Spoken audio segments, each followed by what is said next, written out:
needs a progressive housing policy to undergird a growing tech industry. Jose, with let's define tech in a broader sense, creating jobs especially around businesses that cater and support tech companies. Mike saying Oaklanders love Oakland more than other people love their cities, among other things. And Ashara, we need to be diligent about closing the gap and creating access. These are just some little gems. Let's hear from the next four folks.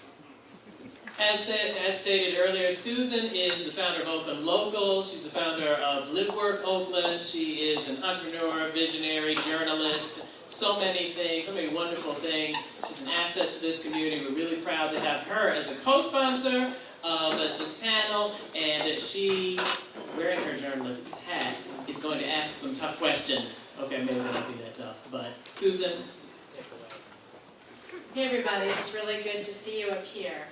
I moved to Oakland in 2008 from Silicon Valley because I had a Techstars company. I was a former Brooklynite, and I thought this would be a good place to work, and ended up dumping all those things and starting Oakland Local. And one of the things that I thought about that any of you who have experience with the venture community had to think about is the difference between the conversation and values that we're talking about and the emphasis that so many VCs have on deal flow, and in my case, with Techstars, having an 18 to 24-month exit.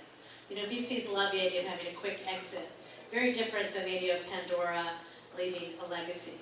So I think it's really great that you know, Oakland is a place where we care about job creation, and we have so many mission-driven organizations, including the groups that you represent. I agree with everything that you say, but I think that there's probably still a little bit of a disconnect between the values that a lot of people in the venture community have had about what their role is, and the kind of emphasis on building really thriving places and making sure that your relationship to a place creates jobs, creates equity, creates something sustainable. And I think one of the questions I'd like to throw at you, I think is actually a pretty hard one, which is, do you see any models of companies, whether they're tech companies or other kinds of companies, that are doing it right? You know, who is walking the talk in a way that is inspiring to you, where you say, I really like the direction this company is headed in, or I like the way that this company is trying to build their business. And I would say they could be small, new companies run by people who are coming out of a different mindset than the traditional venture-backed big company. Or they could be big companies that, you know, are just really trying to focus on the kind of values and placemaking that we're all saying are really important in Oakland. Who should we be looking at in Oakland as companies, not only in Oakland but elsewhere, that can help us find that right balance between venture and profit and investment, and then really what is a localism that creates fair opportunities for people who are already here and supports new businesses that come in. You mean besides Pandora? Yeah, besides Pandora. That's what we know Pandora is committed, and I like that word legacy for Pandora. But yeah, besides Pandora, who do you like? Who should we be looking at? It's not an Oakland company, but I really admire the way that Kickstarter has approached growing their business. They're based in New York and obviously wildly successful and profitable, but they're not looking for an exit.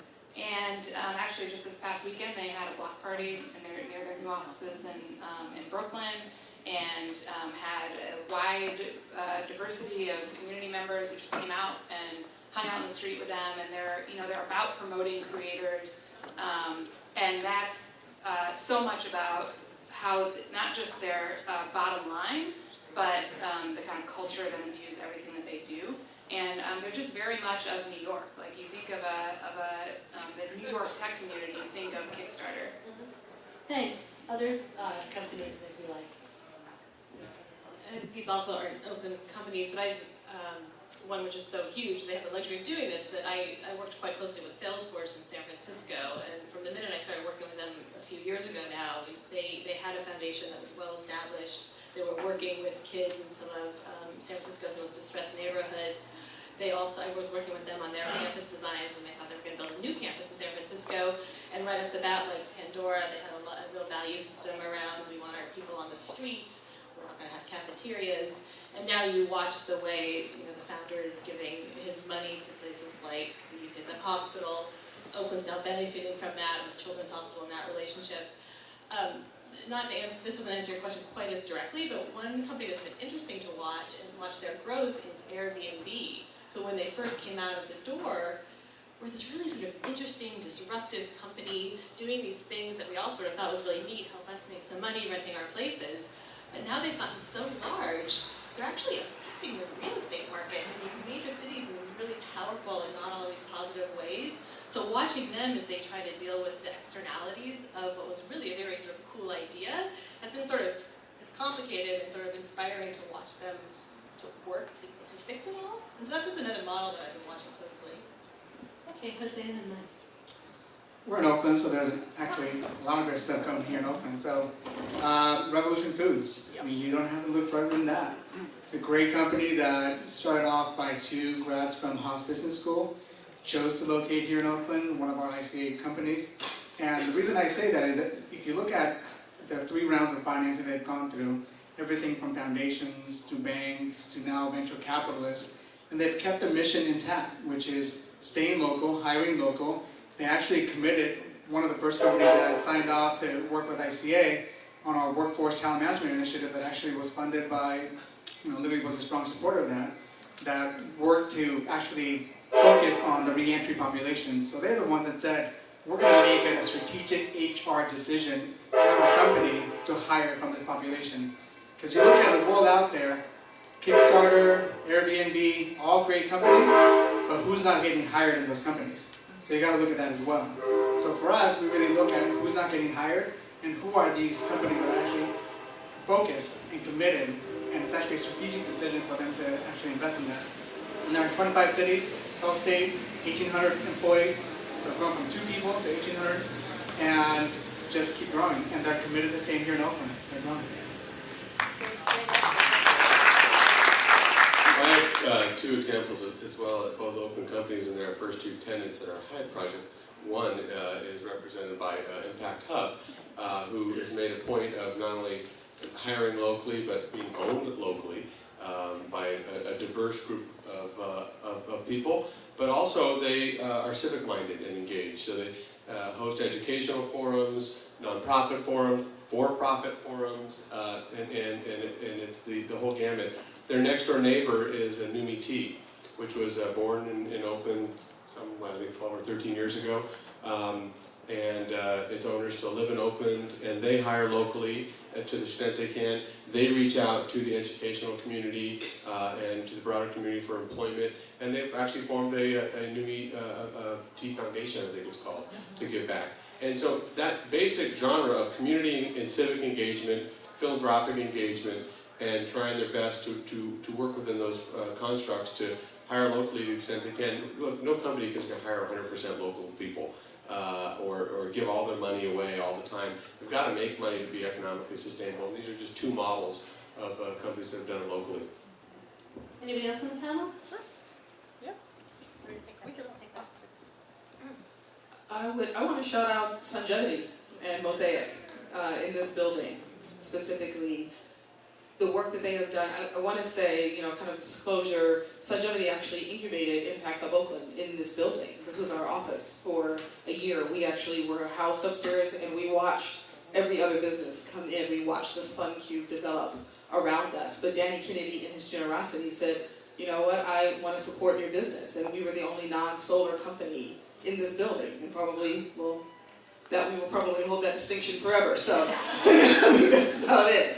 But I would also say just both of their the vision of Billy Parrish and Mosaic, and watching him grow up as an Ashoka Fellow and a Green for All Fellow, and just really being a badass and being just being a rock star educator, and really committed to making sure that he had a company that invited all people and continues to do work that lifts all boats, and is a fierce advocate for equity. And so you see how that they have succeeded because of that, and they were, again, incubated through Singevity. So this is what happens when we fund each other's projects, when we believe in each other, when we open our heart to each other, when we mind the gap. So those are my 2 Oakland-based badass companies. Yeah.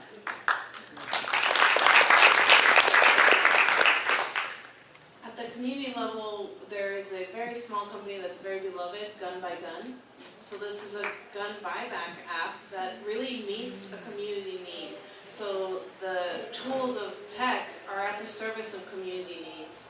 And it's really well loved in the Mission District that doesn't really love tech very much. I think it's really fantastic how everybody has companies that they've looked at and they thought about. Now, so many of us are doing things to try to really make Oakland thrive, but do it in a way that fits our values. We have time. I'd love to take one or two questions from the audience. We have a panel here, but a panel of doers, not just of talkers. Everyone here has made really fantastic things happen. We're supporting a project where great things happen.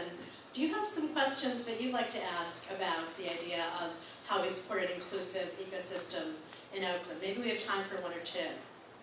Let me go in the back.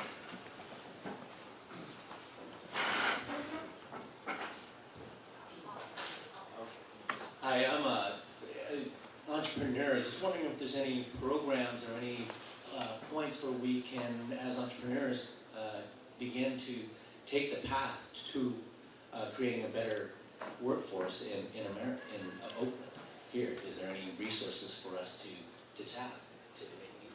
Oh my God, there are so many resources to tap. I think probably everybody on this panel would have dozens to answer. I would love to call out a couple just to save time so we can have more questions. People can raise their hands. ICA, that helps incubate companies. Jose. Impact Hub Oakland, where they're hosting a special class on entrepreneurship by Michael Bush, a program that's also held at ICA. Classes at Peralta that support entrepreneurship. Work that Code for America is doing around civic and tech incubators. And then many, many other programs. Valley, the Sustainable Business Alliance, Kiva Zip Loans, Oakland Grown, work by the City of Economic Development. I don't know if there's anything you want to add. What am I leaving out, guys? I believe the Small Business Development Center at the Oakland Chamber of Commerce. Depending on what kind of entrepreneur you are, if you're solar focused, there's called the SpunQ, the Solar for Universal Need. It used to be here in, I think, 55 Harrison, now it's moving in downtown Oakland, so solar focused. The Oakland Business Development Corporation. Anybody else have anything else they want to throw in? Rockwood Leadership Institute. Yes, please. Oh, okay. All right, so let's make the point A, there's a lot of resources, but B, think about how community-minded everyone is, that we all knew so many resources to share, not just the projects that we worked on. We have time for one more? Yeah. We'll get Ms. King. Okay.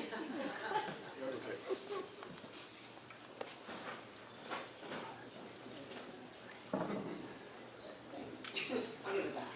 So, to include the diversity that is Oakland into the conversation, education is crucial. And so my question is for Karen Abel from Peralta. What percentage of the 36% of the student population enrolled in the tech programs are students of color? And I don't have that off the top of my head, but I can certainly get it.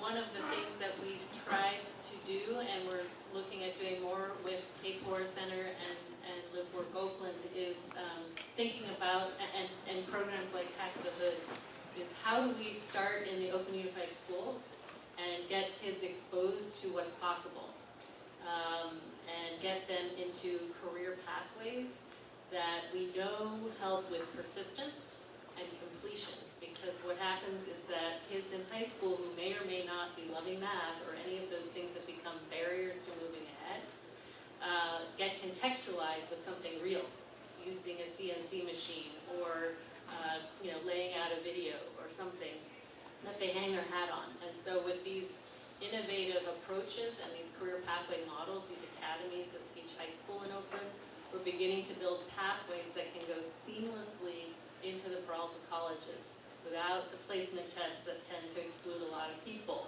but a lot more sort of wraparound social service intervention early on in the high schools and creating partnerships between the colleges and those high schools to make that the case.